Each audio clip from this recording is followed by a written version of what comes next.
Good morning, student. Today we will read chapter number 1 in history. Study of history: when, where, and how. History is the study of past. It comes from the Greek word history, meaning information acquired by inquiry. It is the true story of mankind and man's adventures on earth.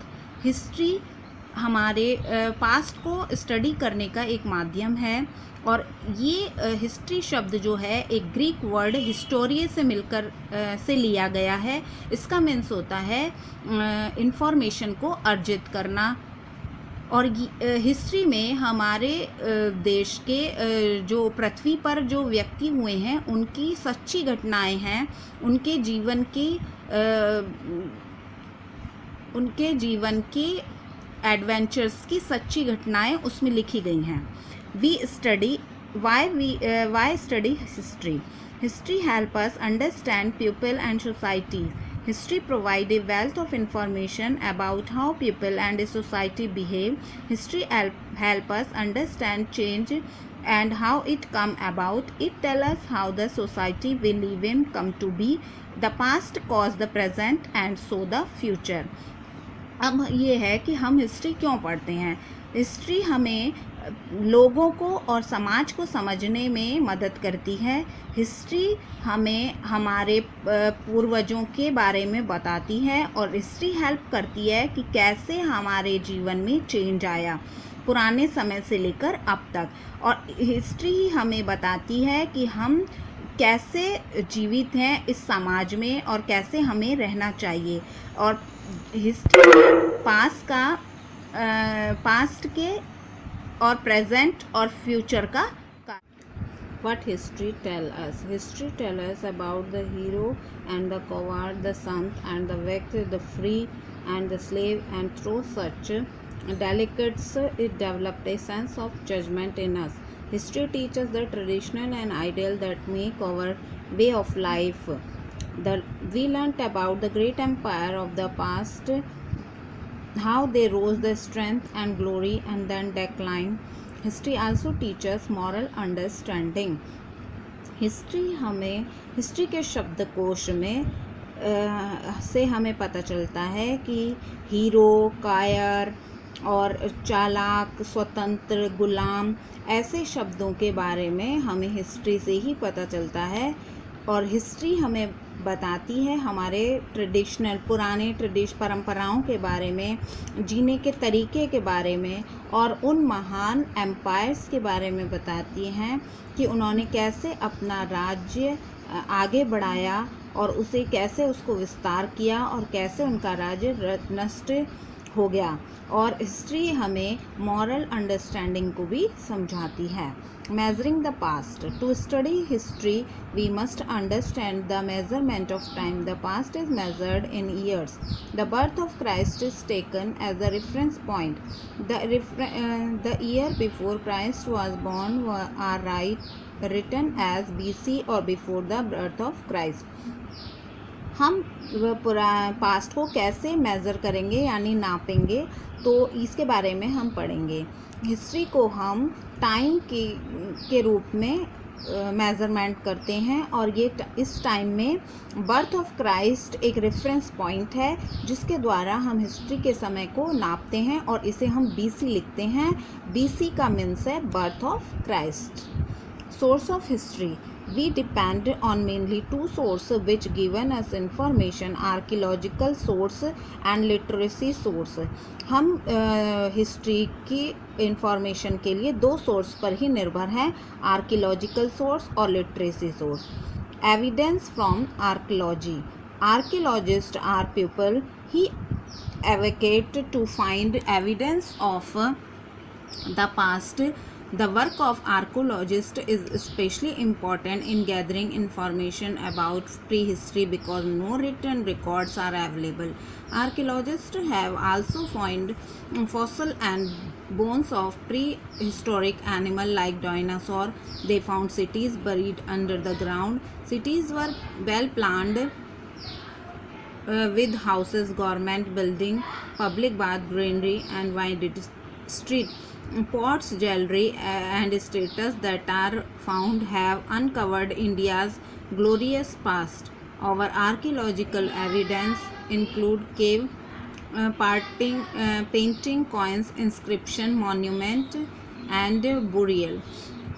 Archaeological evidence, सबसे पहले हम ये जानेंगे कि archaeologist क्या होते हैं। Archaeologist क्या आर्कियोलॉजिस्ट सबसे पहले हम आर्कियोलॉजिस्ट के बारे में जानेंगे। आर्कियोलॉजिस्ट वो होते हैं जो खुदाई से मिले हुए अवशेषों के द्वारा हमें पास्ट के बारे में बताते हैं। आर्कियोलॉजिस्ट का जो वर्क होता है वो बहुत ही इम्पॉर्टेंट होता है, क्योंकि वे उस समय की जानकारी हमें देते हैं जिस समय कोई रिटर्न रिकॉर्ड नहीं था।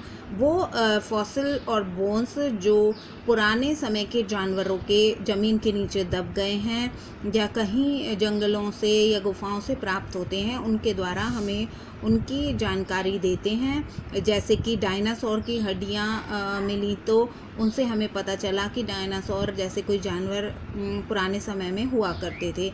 इसी तरह जो शहर अंडरग्राउंड हो चुके हैं यानी ज़मीन के नीचे दब गए हैं, उनके बारे में भी हमें आर्कियोलॉजिस्ट ही बताते हैं। और ये हमारे आर्कियोलॉजिकल सोर्स हैं। इससे हमें पता चलता है कि उस समय के घर कैसे थे, उनकी गवर्नमेंट बिल्डिंग कैसी थी, पब्लिक बाथ कैसा था और ज्वेलरी कैसी थी, उस समय मूर्तियाँ कैसी बनाई जाती थी। तो जो भी अनकवर्ड इंडिया का ग्लोरियस पार्ट है, मतलब छिपा हुआ भारत का एक ग्लोरियस पास्ट जो पुराने समय का है, वो हमें आर्कियोलॉजिकल के एविडेंस के द्वारा ही पता चलता है। सबसे पहले इसमें आता है coins. Coins are important source of history. The earliest coins were only piece of metal with a mark to indicate that they were really coins and not just bit of metal. They give us very useful information, also the place from which they were discovered, given an idea of the size and extent of kingdom. सिक्के हमारे history के एक जानकारी के लिए एक important source हैं। पुराने समय में सिक्के जो हैं वो मेटल के बनाए जाते थे और ये केवल एक मेटल का टुकड़ा नहीं था, बल्कि ये बहुत ही यूज़फुल इंफॉर्मेशन देते हैं। जिस समय के सिक्के हमें प्राप्त होते हैं तो उससे पता चलता है कि उस समय के राजाओं के राज्य कितना बड़ा था और किस तरह की वहाँ पर सुविधाएं उपलब्ध थी। Our artifact. Besides coins, other objects like stone tools, pottery, seals, cooking vessels, jewelry, toys, clothing, etc. are also recovered from excavation sites. They give us lot of information about a particular in history. केवल coins या other object, केवल coins ही नहीं बल्कि other object जो हमें खुदाई में मिले हैं, जैसे कि पत्थरों के औजार, बर्तन, सील, खाना बनाने के बर्तन, ज्वेलरी, खिलौने या कोई कपड़े का टुकड़ा, ये सब हमें पुरानी खुदाइयों में नीचे जो साइट अंडरग्राउंड हो गई है उसमें मिली है और इससे हमें अपनी पुरानी हिस्ट्री के बारे में बहुत सी इंफॉर्मेशन मिलती है। Inscription. These are very valuable and reliable source of information. They are carving on stone or metal. Many inscriptions have been found all over the world. Inscription होता है शिलालेख।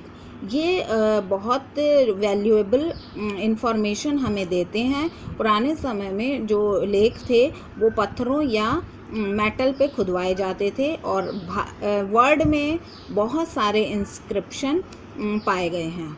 Monument. The study of monument is the key to understanding a particular culture. The Hawa Mahal and the temple of South India, like Meenakshi temple, indicate the magnificence of Indian culture. Architecture. The Taj Mahal is the finest example of Mughal architecture. Monument माने किले। जो किलों का हम अगर बारीकी से अध्ययन करें तो हमें उस समय की कलाकारी के बारे में, आर्किटेक्चर के बारे में हमें उसका ज्ञान होता है। जैसे कि हवा महल या साउथ इंडिया में जो मीनाक्षी टेम्पल है उसमें इतनी सुंदर नक्काशी की गई है, तो हमें पता चलता है कि उस समय के राजाओं को उस कला से कितना प्यार था। और ताजमहल इसका एक फाइनेस्ट यानी कि अति सुंदर उदाहरण है कि मुग़ल आर्किटेक्चर ने उसको इतना सुंदर बनवाया था। Burial site. The tomb of Egyptian perhaps tell us about ancient Egypt. The mummies in the pyramid, the jewelry and the articles of everyday used which we kept with the mummies give a wealth of information. Burial site. The tombs of the Egyptian perhaps tell us about ancient Egypt. The mummies in the pyramid, the jewelry and the article of everyday used which were kept with the mummies give a wealth of information. Burial site यानी कि नीचे जो दबी हुई sites हैं, तो इसमें सबसे फेमस है इजिप्ट की ममीज़। इनको जो ममीज़ थी, इनको मृत्यु के बाद इनको पिरामिड के रूप में सुरक्षित रख लिया जाता था और उनके साथ पिरामिड बना के रख लिया जाता था और उनके साथ उनकी ज्वेलरी और एवरीडे यूज़ करने वाली चीज़ों को रख दिया जाता था। और उनकी खुदाई से ही जब हमें ये चीज़ें मिली तो हमें उस समय के बारे में पता चला कि लोग किस तरह की ज्वेलरी पहनते थे, किस तरह का वर्क करते थे, किस तरह के उनके डेली यूज़ की चीज़ें थी। Evidence from literacy sources. अब हम पढ़ेंगे लिटरेसी सोर्स यानी लिखित रूप में क्या क्या एविडेंस हैं हमारे पास पुरानी हिस्ट्री के। Literacy source include biography, religious text, library texts and circular literature and also the account of foreign travel and travel groups. Literacy source में बायोग्राफी आती है, रिलीजियस टेक्स्ट आता है और लाइब्रेरी टेक्स्ट आता है और कुछ फॉरेन जो ट्रैवलर थे जिन्होंने हमारे देश में यात्रा की या जगह जगह यात्रा की और वहाँ के बारे में लिखा, वो भी एक मोस्ट वैल्यूएबल इंफॉर्मेशन है हिस्ट्री की हमारे पास। सबसे पहले हम पढ़ेंगे बायोग्राफीज़ के बारे में। Biography of ruler contribute a lot in reconstructed history. They describe how these emperors came to power and extent of their empire और हाउ दे रूल्ड एक्सेट्रा.